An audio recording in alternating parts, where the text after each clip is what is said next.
এইখিনিতে এটা ধুনীয়া সামঞ্জস্য দেখা পোৱা যায়। আমি ভাবি থাকোঁনে যে ভক্তিৰ যিটো জীৱন আৰু দৈনন্দিন যিটো জীৱন তাৰ মাজত এটা পাৰ্থক্য আছে।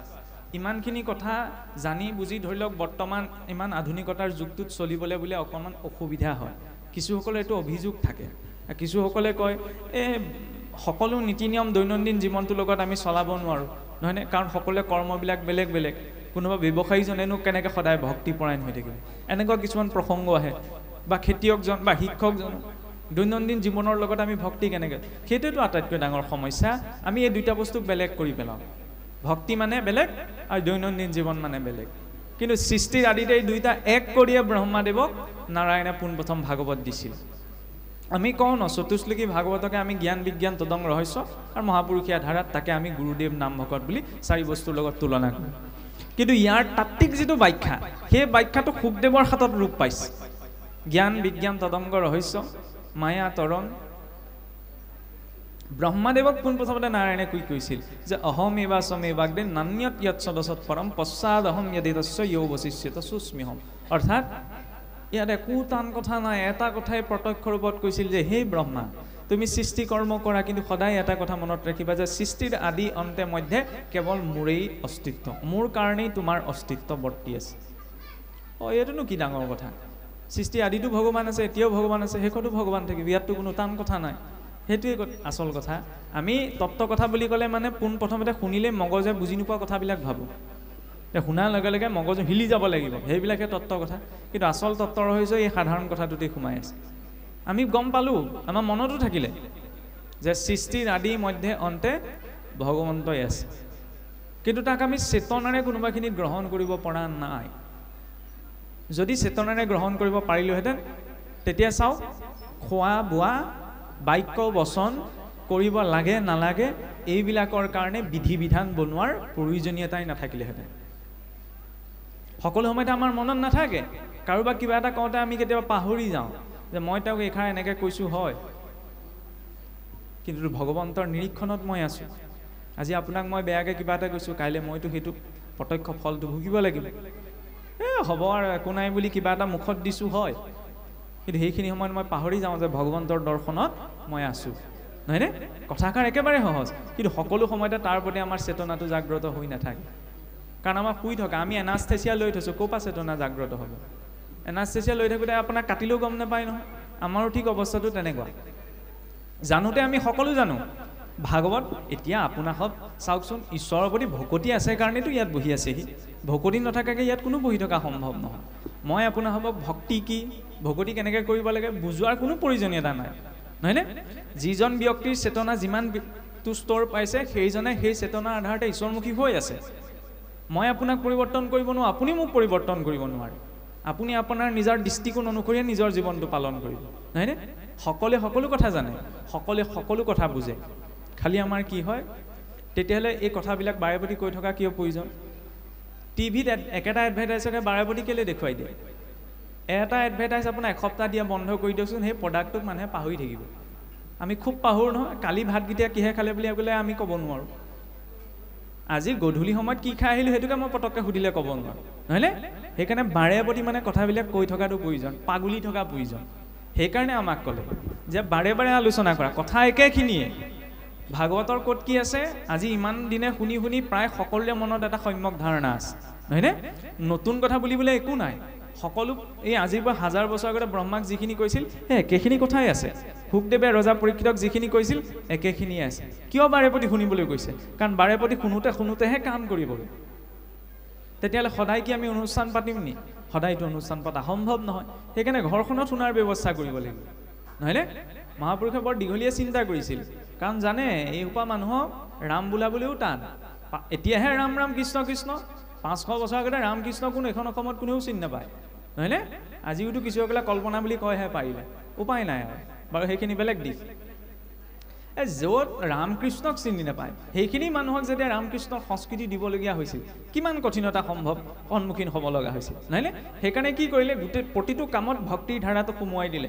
গুজটো লওঁতেও গুৰুক দিম, ভকতক দিম, নহয়নে? বনাওঁতে এতিয়া চাবচোন বৈষ্ণৱ পৰম্পৰাবিলাকত কি হয়, মানে উত্তৰ ভাৰতীয় দক্ষিণ ভাৰতীয় যিবিলাক বৈষ্ণৱ পৰম্পৰা আছে তাত কি হয় যেতিয়া মানে অন্নমুঠি বনোৱাৰ পিছত আপোনালোকে দেখা পাব পাৰে টিভিয়ে চিভিয়ে এই মন্দিৰবিলাকত কি হয় প্ৰথমতে বনোৱাৰ পাছত তাক নি ভগৱানৰ ওচৰত অৰ্পণ কৰেগৈ দেখিছেনে আমাৰ ধৰি লওক ভাত মুঠি বনাই পেলাই তেনেকৈ অৰ্পণৰ ব্যৱস্থাটো সাধাৰণতে নাই কিয় নাই বাৰু জানেনে মই খুহুতীয়াকৈ কৈছোঁ বনাওঁতে গোন্ধ পালে ভগৱানক অৰ্পণ কৰিলে পাহৰি থাকিবও পাৰে আমাৰ গতি তেনেকুৱা কিবা এটা হয় নহ'লেনো বনাই থাকোঁতে অকণমান হাতত লৈ পেলাই খালে টেষ্ট কৰি চালেহেঁতেন নে সেইটোতো অৱশিষ্ট হ'ল উচিষ্ট হ'ল আমি ক'ব পাৰোঁ সাধাৰণ মানুহ এজনে ক'ব সেইটোনো কি ডাঙৰ কথা হ'ল বনাওঁতে নিমখ হ'ল নে নাই হোৱা টেষ্ট কৰি চালে যেনিবা চাবলৈ গ'লে তাত একো ডাঙৰ কথা নাই হয় কিন্তু আমি সদাচাৰী জীৱ নহয়নে যেতিয়া গৃহস্থত নালাগে ভক্তসকলক নালাগে বা বাকীসকলক নালাগে তাৰ আগতে যদি মই নিজে টেষ্ট কৰি চাইছোঁ তেতিয়াহ'লে এইটো উচিষ্ট হ'ল মাহ প্ৰসাদকেইটা শৰাইখনত দিয়ালৈকে আমি মাহ প্ৰসাদ বুলি কৈ থাকোঁ ক্ষমা কৰিব বুট মগু বুলি কৈ থাকোঁ বা ধৰি লওক তাক আমি নৈবেদ্য বুলি কওঁ যেতিয়া শৰাইখনৰ পৰা বিসৰ্জন হয় তেতিয়াহে প্ৰসাদ বুলি কওঁ আকস্ম প্ৰসাদ নকওঁ ন কিয় ঈশ্বৰৰ উচিষ্টই প্ৰসাদ কিন্তু মানুহে যদি গ্ৰহণ কৰি দিয়ে তেতিয়াহ'লে এইটো চোৱা হৈ যায় ঈশ্বৰক দিলে পৰিৱৰ্তন নহয় ঈশ্বৰ পূৰ্ণ গ্ৰহণ কৰাৰ পাছতো তাত মগুমাহ এটাও লৰচৰ নহয়নে কিন্তু মানুহে খাই দিলে চুই দিলে চোৱা হৈ যায় হয়নে নহয় জীৱ আৰু জীৱাত্মা আৰু পৰমাত্মাৰ মাজত সেইখিনিতে পাৰ্থক্য আমি অপূৰ্ণ কিন্তু পৰমাত্মা ঈশ্বৰ কৃষ্ণ হৈছে পূৰ্ণ আৰু যাই হওক এতিয়া সেই সৌনকাদি ঋষিসকলে যেতিয়া 7 দিনৰ পাছত ৰজা পৰীক্ষিতে মুক্তি পোৱা দেখিলে তেতিয়া তেওঁলোকে শুকদেৱৰ ওচৰত পুনৰ ভাৱ প্ৰকাশ কৰিলে যে পূৰ্বতে আমি সম্পূৰ্ণ একাগ্ৰতাৰে নুশুনিলোঁ আকৌ এবাৰ আপুনি পুনৰাবৃত্তি কৰক তেতিয়া শুকদেৱে কি ক'লে শুকদেৱেতো নিজেই ক'ব পাৰিলেহেঁতেন নে নাই পৰা শ্ৰেষ্ঠসকলে নিজক গুৰুত্বতা নিদিয়ে শ্ৰেষ্ঠত্বৰ লক্ষণ সেইটোৱেই মোৰে ট্ৰেন বাহক বুলি শুকদেৱে ক'ব পাৰিলেহেঁতেন আজিকালি আকৌ আমি ট্ৰেন বাহাত লাগি থাকোঁ নহয়নে খোলাকৈ কৈছোঁ আৰু গানটো গোৱাৰ ক্ষেত্ৰত এইটো প্ৰযোজ্য হয় যে আজি ক'ৰবাত কোনোবাই ভাল গান এটা গাইছে গানৰ অনুষ্ঠান এটা পাতিলে তেওঁক মাতোঁ কোনোবাই ভালকৈ অভিনয় এটা কৰিছে অভিনয়টো কৰিবলৈ তেওঁক মাতোঁ কিন্তু আজিকালি আমাৰ ভাগৱতৰ ক্ষেত্ৰতো ট্ৰেণ্ড এটা চলিছে খোলাকৈ কৈছোঁ এইজন বোলে বেছিকৈ বোলে ফেচবুকে ওলাই আছে ন এইজনক এবাৰ মতা যাওক নহয়নে সেইটো বেয়া কথা আজিকালি ভুৱা ডক্তৰ ঢেৰ ওলাইছে নহয় ওলাইছেনে সেইকাৰণে এই মাৰ্গটোতো ভুৱা ঢেৰ আছে ভগৱান কৃষ্ণৰে নিজৰ মুখৰ বাক্য সৰ্ব মাৰ্গেছো দুষ্টেছো সকলো মাৰ্গত দুষ্টতা সোমালে নহয়নে ময়ো 100% ইয়াত চিলমোহৰ মাৰি শুদ্ধ বুলি মই ক'ব নোৱাৰোঁ নহয়নে সমস্যা সেইখিনি সেইকাৰণে যাৰ আশ্ৰয়লৈ যোৱা গৈছে ভাৰতৰ হাতত আছে এনেকুৱা দোকানী নিচিনি কিনিলে কোনো মিলিব বিবিখিনি সেইকাৰণে বিচাৰ কৰাটো প্ৰয়োজন সেইকাৰণেতো এইটো দিছে বিবেকটো দিছে কোনোবাই কিবা এটা ক'লে মানি ল'ব নালাগে শাস্ত্ৰ দিছে শাস্ত্ৰত নিজেই বিচাৰ কৰি চাব লাগে কাৰণ আপুনি কিবা এটা ক'লে মই মানি নলওঁ মই কিবা এটা ক'লে আপুনি মানি নল'ব দিছে নহয় বিবেক দিছে সময় দিছে শাস্ত্ৰ দিছে নিজা অনুসাৰে বিচাৰ কৰি চাওক বোলে হয় প্ৰভু নহয় আজিকালি হয় প্ৰভু বুলি কোনেও মানি নলয় সেইকাৰণে নিজৰ বিবেক বুদ্ধিটো প্ৰয়োগ কৰিব লাগে কিন্তু বিবেক বুদ্ধিটো প্ৰয়োগ কৰাৰ এটা ধাৰা আছে ব্ৰহ্মাদেৱক যেতিয়া সৃষ্টি কৰিবলৈ গ'লে পোনপ্ৰথমতে সৃষ্টি আৰম্ভ কৰি দিলে কি বনালে অবিদ্যা ঈশ্বৰৰ আজ্ঞা পোৱাৰ পাছতো যেতিয়া সৃষ্টি আৰম্ভ কৰিছে পোনপ্ৰথমচোন অবিদ্যাহে প্ৰকট কৰিছে কিয় কৰিব লগা হ'ল কাৰণ মানুহৰ জ্ঞান আছে কোনো ডাঙৰ কথা নহয় শক্তি আছে কোনো ডাঙৰ কথা নহয় পদবী আছে কোনো ডাঙৰ কথা নহয় মৰ্যাদা আছে কোনো ডাঙৰ কথা নহয় এই সকলো থকাৰ পাছতো যদি ঈশ্বৰৰ মাৰ্গদৰ্শনটো গ্ৰহণ কৰা নাই সেই জ্ঞানযুক্ত মৰ্যাদাযুক্ত শক্তিযুক্ত কৰ্মই কল্যাণ কৰিব নোৱাৰে তাৰপিছত তপ কৰিব লগা হৈছে নাৰায়ণ উপস্থিত হৈছে ভাগৱতৰ উপদেশ দিছে তাৰ পাছতে প্ৰজা সৃষ্টি আৰম্ভ কৰিছে পোনপ্ৰথমতে কিন্তু চিধাই আগবঢ়োতে অবিদ্যাহে প্ৰকট কৰিছে মানুহৰ জীৱনত আমাৰ ঢেৰ জ্ঞান থাকিব পাৰে ঢেৰ শক্তি সামৰ্থ্য পদবী ইত্যাদি ঢেৰ কিবা কিবি থাকিব পাৰে কিন্তু যেতিয়ালৈকে জীৱনত ঈশ্বৰৰ মাৰ্গদৰ্শনটো গ্ৰহণ কৰা নাযায় সেয়া লাগিলে আৰু শ্ৰেষ্ঠ কৰ্ম হওক কেতিয়াও কল্যাণ কৰিব নোৱাৰে কাৰণ ধৰ্ম বুলি কওঁতে আজিকালি বৰ বিপদ বোলে কলিত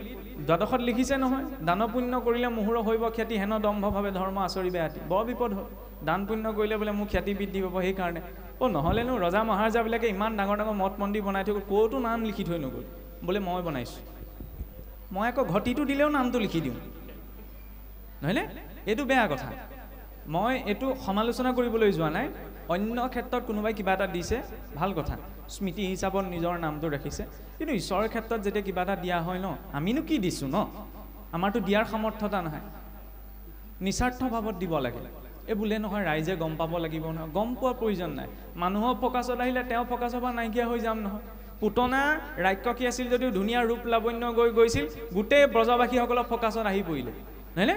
সকলোৱে চাই, পুৰুষটো মোহ গ'লেই মহিলাসকলো মোহ গ'ল, ইমান সুন্দৰ ৰূপ লাৱণ্যত গ'ল।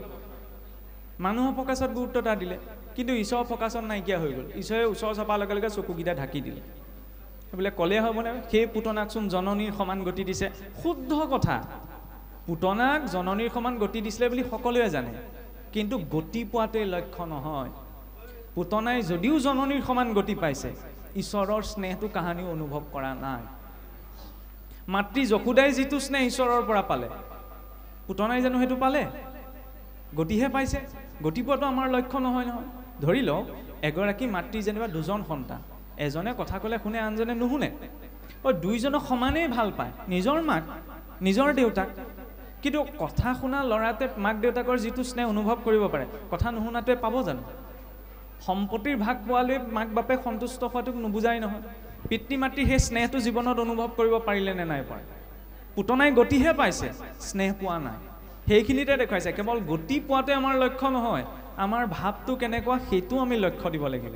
কাৰণ ভাৱেন লভতে দেৱ দৰ্শনম, ভাৱতহে ঈশ্বৰক পোৱা যায়, বিনা ভাৱত ঈশ্বৰক পোৱা সম্ভৱ নহয়। সেইবাবে ভাগৱতৰ ভৱবৰ্ণৰ পৰা আৰম্ভ হৈছে, আৰু শেষতো ভাৱতেই শেষ হৈছেগৈ। ৰজা পৰীক্ষিতক 12 স্কন্ধ ভাগৱত ক'লে, শেষত স্বতন্ত্ৰ ৰূপত পৰীক্ষিতক কৈ দিলে যে এতিয়া তুমি স্ব ইচ্ছাৰে যি সিদ্ধান্ত ল'ব পাৰা, বা যদি তোমাৰ মনত যদি কিবা সংশয় আছে, মই আকৌ তোমাক এবাৰ ভাগৱত শুনাবলৈ প্ৰস্তুত আছোঁ, নহয়নে? শুকদেৱে চিলমোহৰ মাৰি দিয়া নাই যে এতিয়া তোমাৰ হৈ গ'ল আৰু কাম, নহয়নে? কাৰণ গুৰুৱে পথটোহে দেখুৱাই দিয়ে। তাত স্থিতিটো কিমান বৰ্তি থাকে, কিমান সময় বৰ্তি থাকে, সেইটো শিষ্যজনৰ নিজৰ দায়িত্ব। যদি শিষ্যৰ স্থিতিও লৰচৰ হ'ব পাৰে, যদি হ'লে সেই স্থিতিস্থাপকতাটো, সেই একাগ্ৰতাটো নাই। কাৰণ চাওকচোন, একাগ্ৰতাটো বৰ প্ৰয়োজন। সেইবাবেতো ঈশ্বৰৰ স্বৰূপ ধ্যানৰ ব্যৱস্থাটো দিছে।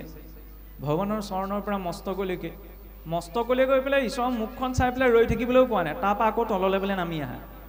মানুহজনক চালে মই আপোনাৰ মুখখনলৈহে চাওঁ, ঈশ্বৰলৈ কালৈ চাব লাগে? মুখলৈ নহয়, চৰণলৈ।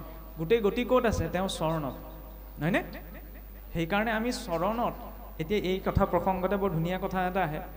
আমাৰ এতিয়াও কিছুসকলে কৈ থাকে নাই, এইবিলাক আমাৰ ভাগৱততো ব্ৰাহ্মণ ক্ষত্ৰিয় বৈশ্য শূদ্ৰ এইবিলাকৰ বৰ্ণনা আছে, 4 বৰ্ণ। উচ্চ নিশ্চৰ বা ব্ৰাহ্মণৰ উৎপত্তি আপোনাৰ মুখৰ পৰা দেখুৱাইছে, ক্ষত্ৰিয়ৰ বাহুৰ পৰা, বৈশ্যৰ আপোনাৰ জংঘাৰ পৰা, শূদ্ৰৰ চৰণৰ পৰা। এইবিলাকে কিন্তু উচ্চ নিচ ভাৱ। কেনেকৈ উচ্চ নিচ হ'ব? যদি শূদ্ৰ বুলি কাৰোবাক কৈ নিজ বুলি বুজোৱা গৈছে, তেতিয়াহ'লে ভগৱানৰ চৰণো নিজ। কোনোবাই ক'ব পাৰিবনে ভগৱানৰ চৰণ নিজ বুলি? কাৰণ গোটেই সকলোৰে মূল লক্ষ্য তেওঁ চৰণ প্ৰাপ্তি, হয়নে? এইবিলাক উচ্চ নিচৰ ধাৰণা ভাগৱততো নাই। কিছুসকলেতো সুতদেৱৰ সুতমুনিৰ সৈতেও সেই কথাটো জড়িত কৰিব বিচাৰে, হয়নে? বোলে সুতমুনি নিষ্কুলীয়া আছিল ইত্যাদি ইত্যাদি কথাবিলাক। সুতমুনিৰ উৎপত্তি যজ্ঞৰ সুতি পাত্ৰৰ পৰা হৈছিল, সেইকাৰণে তেওঁৰ নাম সুত পৰিল। আৰু তাত্ত্বিক দৃষ্টিৰে বোলে পুৰাণ ভাৰত যিটো জানয় সম্যক, তাহাকে বোলয় সুত শাস্ত্ৰৰ সন্মত।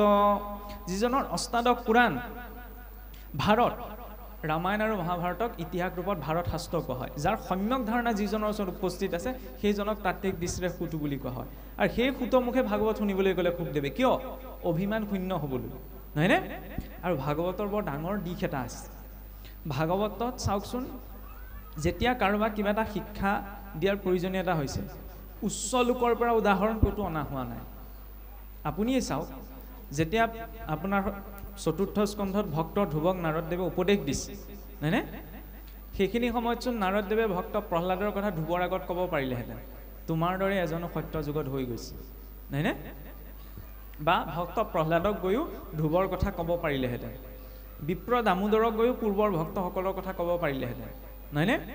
বা ধৰি লওক ৰজা অম্বৰীষক গৈও ক'ব পাৰিলেহেঁতেন যে হে মহাৰাজ, পূৰ্বতে প্ৰহ্লাদ ধ্ৰুৱ আদি শিশুসকলেও ইমান উচ্চ ভক্তি কৰি গৈছে, নহয়নে? উচ্চ পৰ্যায়ত, কিন্তু কোৱাগৈ নাই। তাত এটা ৰহস্য আছে, কি জানেনে? যেতিয়া উদাহৰণ এটা, উপমা এটা উচ্চ স্থিতিত থকা ব্যক্তি এজনৰ পৰা লোৱা যায়, তেতিয়াহ'লে নিজৰ কৰ্মটোত, নিজৰ ভাৱটোত এলাহ আহে। কেনেকৈ এলাহ আহে? মোতকৈ তেওঁ শ্ৰেষ্ঠ, সেইকাৰণে তেওঁ পাৰিছে, নহয়নে? গতিকে মই নিজে আচৰণত অকণমান গাফিলতি কৰিম, তেওঁ মোতকৈ শ্ৰেষ্ঠ, সেইকাৰণে তেওঁ ইমানখিনি পাৰিলে, মই ইমানখিনি নোৱাৰোঁগৈ, হয়নে? কিন্তু নিজৰ স্থিতিতকৈ অকণমান তলৰ স্থিতিৰ কাৰোবাৰ পৰা যদি কিবা এটা শিকিব পৰা যায় তেতিয়াহ'লে সেইটো সাৰে সিমুজে পাৰ হৈ যায়, হয়নে? জ্ঞানীজনৰ পৰা মই কিবা এটা শিকিলে, তেওঁ জ্ঞানীয়ে, শাস্ত্ৰ চৰ্চা কৰে কাৰণে কৈছে আৰু তেওঁৰ পৰা শিকিলোঁ, এই কথাটো ইমান মানে প্ৰভাৱ নেপেলায়। বাটত বহি থকা ভিক্ষাৰী এজনৰ পৰা যদি কেনেবাকৈ কিবা এটা কথা শিকি আহিবলৈ লগা হয়, সেইটো সপোনতো মনত পৰে যে ভবাই নাছিলোঁ ভিক্ষাৰীজনেও যে এনেকুৱা জ্ঞান থাকিব পাৰে, হয়নে নহয়? সেইকাৰণে একাদশত গুৰু বৰ্ণনা কৰিবলৈ যাওঁতে 24জন গুৰু বৰ্ণনাত পিংগলা বেশ্যালৈকে বৰ্ণনা আহিছে। কম ডাঙৰ কথানে? অন্য কোনো শ্ৰেষ্ঠ লোকৰ বৰ্ণনা হয় নাই। ভাগৱতৰ দৰ্শনটো কিমান গভীৰ চাওকচোন। শিকো বুলি